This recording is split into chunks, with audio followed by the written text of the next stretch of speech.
السلام عليكم. النهارده ان شاء الله هنعمل كبده زي اللي بناكلها في المحلات بالظبط. يا رب الطريقه النهارده تعجبكم، وتعالوا واحده واحده نسمي الله ونشوف هنعمل ايه.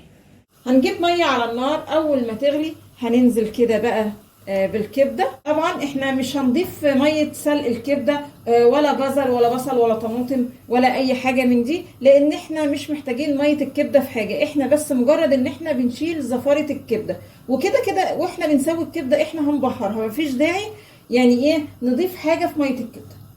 بعد الميه ما خدت كمان غلوه في الكبده، بعد ما حطيناها والميه غلت فيها كده، هبتدي بقى اشيل الكبده. وده بيبقى يعني بعد حوالي 6 أو 7 دقايق بعد ما بنحط الكبده في الميه. هصفي الكبده من شربتها كويس قوي، وبعدين اجيب بقى الكبده تحت الحنفيه اشطفها شطفه حلوه قوي بالميه. خلاص كده الكبده اتخلصنا من كل الزفاره اللي فيها.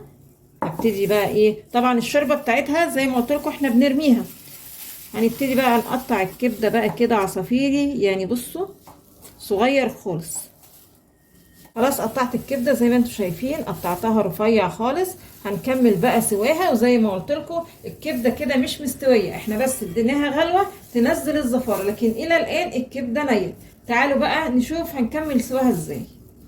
هجيب معلقه سمنه او معلقه زيت، كله يعني بيدي طعم كويس. وهنزل الاول كده بالكبده، وهديها الاول تشويحه كده لوحدها. وانا بشوح الكبده معايا هنا معلقه ثوم مهروس، وهرست معاها قرن فلفل احمر. وخطوه الثوم معانا هنا مهمه، يعني لو انت بتحبي البصل مع الكبده وحاطه بصل برضو حطي ثوم، يعني حتى لو حاطه بصل حطي برضو ثوم. الثوم بيدي طعم حلو جدا للكبده. خلاص كده الثوم كده ريحته معايا ظهرت. هنزل بقى بشويه فلفل اخضر كده متقطعين رفيع. هبتدي احط بقى التوابل. معايا هنا كزبره ناشفه، والكزبره هنا مهمه برضو لان بتدي للكبده طعم حلو قوي. معلقه كمون، فلفل اسود، وبعدين هظبط الملح وعصير ليمون. بس كده مش هضيف حاجه تاني. هشوح بقى المكونات مع بعضها كده تشويحه حلوه.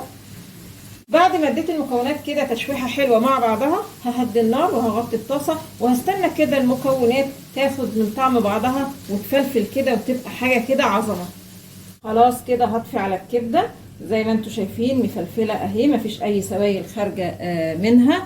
وعايزه اقول لكم كمان طعمها حلو قوي وملهاش اي ريحه زفاره، يعني رغم انها كبده مجمده او يعني كبده مستورده، لكن فعلا طعمها جميل جدا.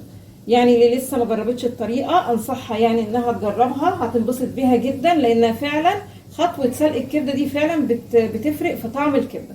ويا رب النهارده طريقه الكبده تكون عجبتكم، ولو عجبكم الفيديو فضلا الاشتراك في القناه.